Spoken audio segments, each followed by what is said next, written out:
Hi folks, this is all the fruit, and who doesn't know the beautiful Canna plant, Canna indica.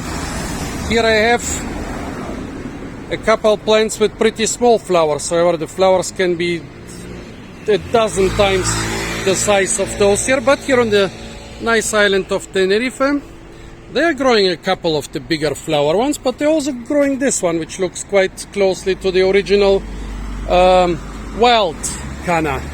Well, there are lots of Canna species, actually there are several Canna species, however, only Canna indica, the popular ornamental, is also called Canna edulis, and this is the edible Canna. Isn't that great, folks? The funny thing is, when you start fruit hunting and hunting for edible plants, you notice pretty much everything is kind of edible. There will be people who will even eat the most toxic things. Don't do this, don't eat toxic things. I hope you can even hear me over all the cars. I decided to make the video here. Could have made it on a less busy street. Well, but it turns out that pretty much everything you touch or you start reading about has edible properties, and if it doesn't have edible properties, it has medicinal ones. No, Canna is actually edible. The rhizomes used to be an important staple in Peru and Ecuador.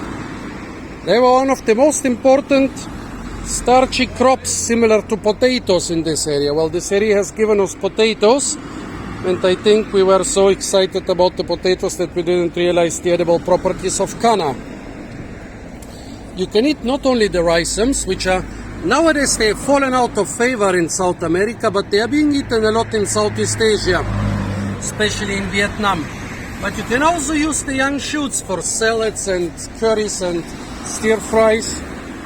However, we are a fruit channel here, and I think if the rhizomes are edible and the young shoots are edible, there is a good chance flowers and fruit are also kind of edible. There's no guarantee for that, folks, because a lot of plants, they go to through a lot of trouble to protect their seeds from predators, so it's possible that actually the fruit are the most poisonous part, but since you can eat so many parts, I thought let's try the fruit, and since there are so beautiful flowers here, let's also try the flowers.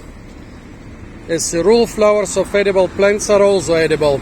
Don't quote me on that, I'm sure there are exceptions.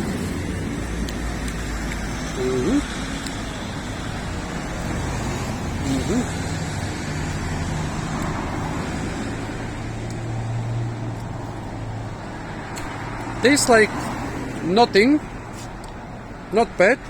A little bit on the tough side for a flower, not really tough, but tougher than most flowers. Now let's try the fruit. Let's try fruit of different ages. A very young fruit.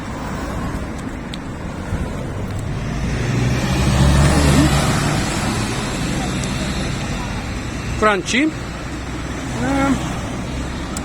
A bit of bitterness in the aftertaste. A bigger fruit.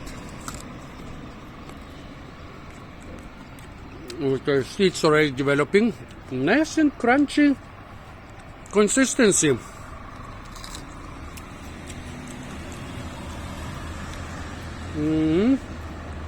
Still a slight bitterness in the aftertaste.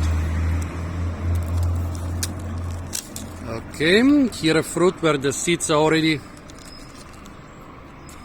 changing color to brownish.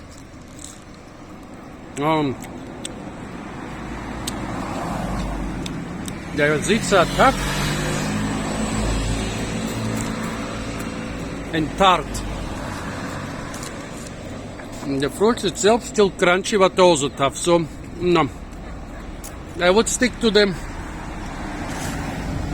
I mean, I don't know if anybody is using the fruit, but I would stick to the flowers for, oh my god, so loud.